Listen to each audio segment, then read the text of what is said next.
title of this writing is Mitigation and Justification. I've watched enough Law and Order episodes to know the names of crimes people are charged with. First-degree murder, second-degree murder, manslaughter, depraved indifference, etc. Conviction on a lesser count means less prison time. The defense, if they have a weak case, will plea bargain for their client to be sentenced for a lesser crime and spare the legal system the expense and the time of a trial. Many cases are settled out of court this way. The thing that we lose sight of in the midst of all the wrangling and machinations is that someone died. No label will change that fact. Mitigation and justification are the two smoke bombs we set off when we don't want to admit to reality. Our purpose is to cloud others' visions so that we can escape facing the reality they represent. How much time do you spend in your head justifying what you do? How many scenarios do you run through in your mind that present your unproductive actions as not so bad? Reminds me of a story. Too many years ago to remember, I applied for a radio job in Philadelphia, the city where I grew up. I was working in Syracuse at the time and was looking to make a move to a bigger market. I was invited down for an interview and it went very well. There was a connection. About a week later, I got a call from the Philadelphia program director. He said, "I've got good news and bad news."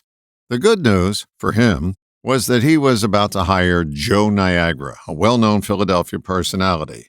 The bad news for me was I didn't get the job. I remember what I said to him when I got the disappointing news. It was a piece of rare, unvarnished honesty that just slipped out.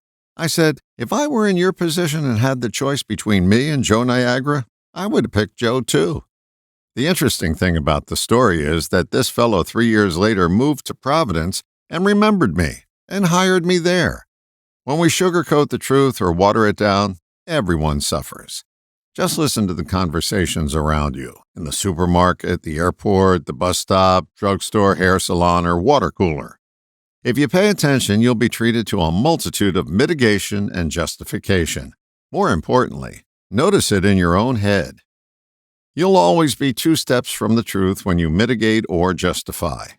The raw truth is, no one believes you, not even you, when you justify or mitigate your actions. The preservation of our made-up self-image is at stake. We deny and lie to keep a puppet alive. It's a lot of work with a small payday.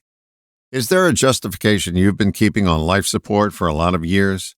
Have you mitigated something so much that it no longer even resembles the reality it was and still is? It may be time to look in the mirror and find the truth. As I've said before, mirrors have no agenda. They don't justify or mitigate. They only reflect back reality. The comfort and ease that accompanies the truth will mitigate the angst you keep alive by justifying your actions.